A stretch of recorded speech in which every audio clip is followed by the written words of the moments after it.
तीन शेवग्याच्या शेंगा, तीन पद्धतीच्या डाळी. या डाळी 2 ते 3 तास पाण्यात भिजत घालून तीन शेवग्याच्या शेंगापासून कधीही न पाहिलेला, ऐकलेला आणि कधीही न खाल्लेला असा आज आपण पदार्थ बनवत आहोत. आता 3 तिघाडा आणि कांबिघाडा नक्की काय होतं ते आणि कसा होतो तो पदार्थ ते आपण बघू. आता सगळ्यात आधी या 3 डाळी घेतल्या होत्या. त्यामध्ये मसूरची डाळ, चणा डाळ आणि मुगाची सालाची डाळ. सालाची नसेल तर तशीही असली तर त्या अशा पद्धतीने 3 डाळी मी 2 ते 3 तास भिजत घातल्या. आणि शेंगा, या 3 शेंगा घेतल्या होत्या. जास्त जाडही नाही आणि जास्त कवळ्याही नाही, त्याही कापून घेतल्या. आता एका कढईमध्ये पाणी घेतलं. पाणीही अगदी 1 कप पाणी घेतलेलं आहे. आता त्या पाण्यामध्ये या शेंगा टाकायच्या, कापून घेतलेल्या. या पद्धतीने ज्या शेंगाचे जे साल आहे जेवढे निघल तेवढे काढले. यामध्ये पाण्यामध्ये अगदी थोडंसं पाणी टाकलेलं आहे. त्यामध्ये 1 चिमूट हळद, चवीनुसार मीठ आणि थोडंसं लाल तिखट टाकून घ्यायचं. आता या शेंगा फक्त 50% अशा शिजवायच्या आहे. जास्त शेंगा शिजून घ्यायच्या नाही. आता या पद्धतीने शेंगा न वाफवता थोड्याशा पाण्यात शिजवून घेतल्या की त्यामध्ये शेंगांच्या आतमध्ये मीठ आणि तिखटपणा शेंगांमध्ये जातो आणि त्याची चव एकदम छान लागते. आता शेंगा मी थोड्याशा लांब लांबच कापलेल्या आहे. आता याचं पाणी आटलेलं आहे आणि शेंगाही 50% शिजल्या. 2 ते 3 तासानंतर या डाळीही छान अशा भिजलेल्या आहे. त्या स्वच्छ पुन्हा 2 ते 3 पाण्याने धुवून घेतल्या. त्यातील सगळं पाणी काढून घेतलं. वाटणासाठी आल्याचा तुकडा, मिरच्या, लसूण आणि थोडेसे 1 चमचा जिरा असं घेतलं. या डाळीमध्ये तिखट, लसूण तेही वाटून घ्यायचं. या पद्धतीने एकदम बारीक अशी डाळ वाटलेली आहे, पाणी न घालता.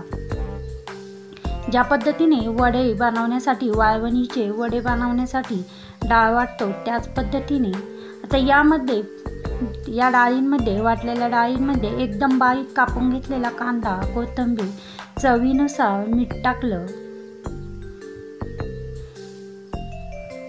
थोडीशी धनापूड, 1 चिमूट हळद.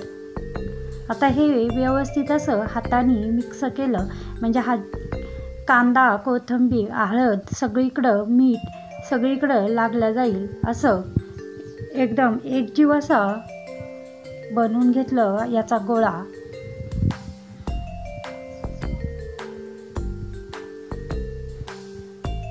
आता या शेवग्याच्या शेंगाचा न कधी पाहिलेला, न खाल्लेला, न ऐकलेला हा पदार्थ एकदम झाल्यानंतर एकदम असा चविष्ट आणि पौष्टिक असा झालेला आहे.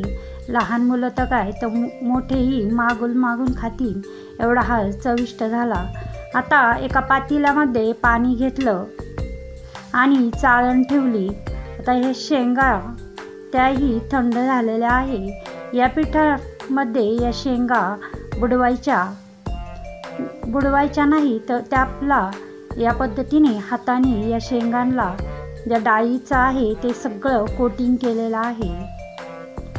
म्हणजे या शेंगांना या पद्धतीने हे डाळीचं वाटलेल्या तिन्ही डाळी लावून घेतलेल्या आहे.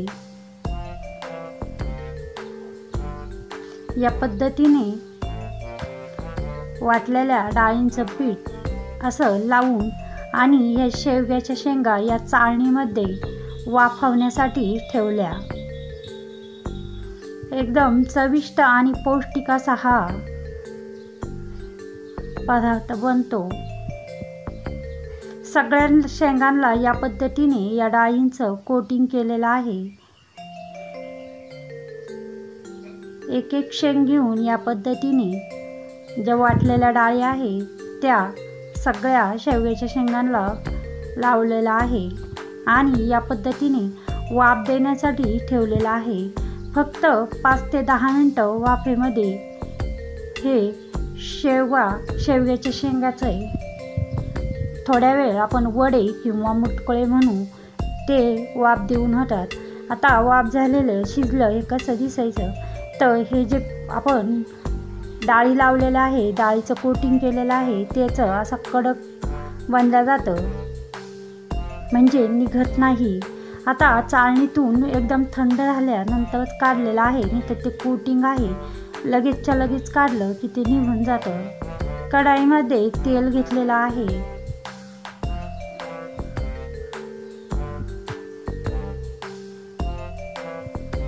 तेल थोडंसं तापलं की त्यामध्ये एक मोठा चमचा मोहरी टाकलेली आहे, ती चांगली तडतडून दिली.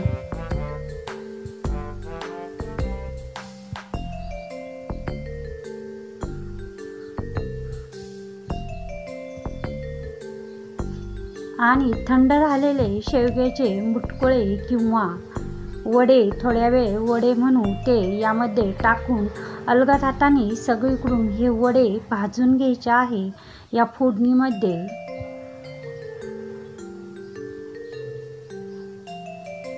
एकदम चविष्ट आणि एकदम नवीन असा हा शेवग्याच्या शेंगाचा. आता मला आधी हिंग टाकायचा लक्षात नव्हता, म्हणून मी हे शेवग्याचे शेंगाचे मुटकुळे बाजूला केले आणि तेलामध्ये थोडासा हिंग टाकला. हिंगाने एकदम छान अशी चव येते हिंगाच्या फोडणीने.